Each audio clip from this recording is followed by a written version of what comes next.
Hello everybody, welcome back to the channel. Hopefully y'all are having a wonderful day, but today we're gonna go ahead and continue our story. So if you remember, we were learning about Abram, or eventually gonna be known as Abraham. You remember his wife acted like she was his sister, basically, that way he wouldn't get killed. But God ended up giving him a way out, and they were able to get out of there. And not gonna do that again, that's for sure. But today, story, we're looking at pages like this. It's called Lot. A Lot is Too Much, based on Genesis chapter 13. Abram has left. Abram has left Egypt with great wealth, but this blessing from Egypt turns out to be a curse in disguise.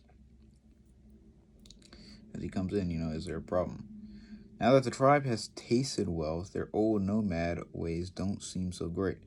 Your nephew Lot is claiming that his family should get first choice of riches from Egypt. In spite of this, Abram and Lot both prosper and their flocks increase, but soon the quarreling spreads to their workers. Make room for Lot's sheep. No, Abram is the chief. His flocks come first. So, now the people are kind of, splitting up and, kind of fighting against each other. Some being on Abram's side, some being on Lot's side. When Abram hears of the quarrels, he knows what he must do. This time, Sarah, I'll handle things the way I think God would want me to. I'm afraid that we must let Lot go his own way. If you are trusting the Lord, then your plan cannot fail. The next day, Abram seeks out his nephew. Come with me, Lot. I have the solution to our sheep problem. Family should never quarrel over our possessions. Look, God's promised land is huge. Choose which part of it you would like to live in, and I will take what is left. That's very generous of you, Uncle Abram.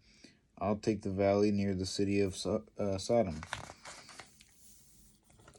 So now we're going to get into... now we're going to get to the next story. That one's so short, so these pages right here. This one's called Insignificant Sons, based on Genesis 15 through 18. So, many years pass. Abram and Sarah are now old and they have no children, but God repeats his promise. You will have many descendants than our stars and then heaven. That's one of the, these are one of the greatest, because God told him he would have so many descendants. They'd be as the stars that you see in the sky, dozens of stars, even the grain of sand that you see, of all the little pebbles of sand that you see. So, as a sign of his promise, God changes Abram's name to Abraham, which means father of many. God also changes Sarah's name to, Sarah's, okay. So it was Sarai, and now it's become Sarah, which means princess, because she would be the mother of nations. But Sarah is too old to have any children. Without any sons, how could Abraham's descendants be as numbered as the stars? God has promised me an heir. Perhaps this is the way. Maybe God just means you will have children and not me. You should take my servant Hagar as a wife. She might have a son for me. So, he goes and has a son with Hagar, which is her servant, or whatever, for basically she would, have a son, and then it would be Abraham and Sarah's son, or basically, or whatnot, just because they're very old at this point. Hagar has a son, and he is the pride of Abraham's heart. My Ishmael is a talented boy. Remember, Hagar, you had a son for me. I adopted him. But in her heart, Sarah knows that Ishmael isn't really hers. As Ishmael grows to boyhood, he is the center of attention throughout the camp and the source of trouble between Hagar and Sarah. Someday my son will rule this whole tribe. Hagar gets more, as Hagar says, and Sarah says, Hagar gets more sure of herself every day.